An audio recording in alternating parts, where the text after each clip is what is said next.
ભારત વર્ષમાં આવા સદગુરુઓ છે.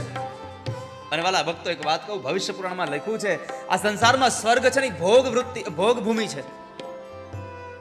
સ્વર્ગ છે ભોગ ભૂમિ છે, કર્મ ભૂમિ તો એક માત્ર ને માત્ર ભૂમિ આ ધરતી છે. ભોગ ભૂમિ સ્મૃત સ્વર્ગ કર્મ ભૂમિરિયમ મતા ઇહ યત્રિયતે કર્મ સ્વર્ગે તદુપબોધ્યતે. આ સંસારમાં સ્વર્ગ અને આ ધરતી પેલી ભોગ વૃત્તિ છે, ભોગ ભૂમિ છે, આ કર્મ ભૂમિ છે. જે માણસ આ ધરતીમાં કર્મ કરી કરીને જાય એ સ્વર્ગમાં પોતાના કર્મનો ભોગ ભોગવે છે. જેવું કરો એવું.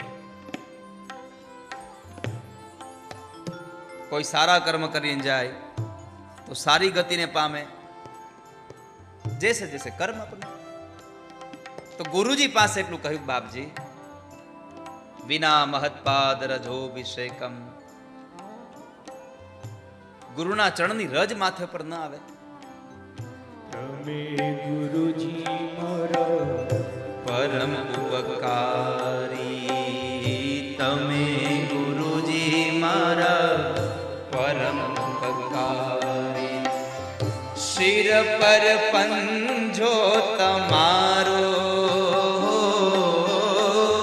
શિર પર પંજો તમારો, ન ભૂલો ગુણને તમારા ગુરુજી, ન ભૂલો ગુણને તમારા ગુરુજી.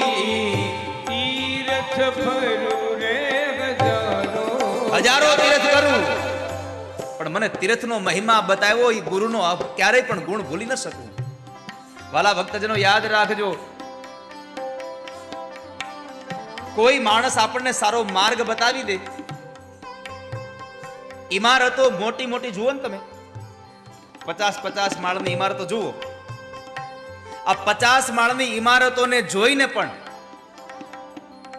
ક્યારેય પણ પાયાના પથ્થરોને ભૂલી ન જવા જોઈએ. જે માણસ પાયાના પથ્થરોને ભૂલ્યો છે એની બિલ્ડિંગો બહુ સારી નથી થઈ ગઈ.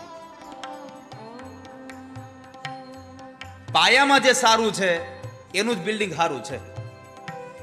આ બહુ સીધું છે. જેનો પાયો નબળો એનું ઇમારત નબળું હોય, ગમે ત્યારે પડે. જેનો પાયો જ મજબૂત હોય એના ઇમારતને ગમે એવા ભૂકંપના આંચકાઓ આવે ને એને દહેશત ન હોય.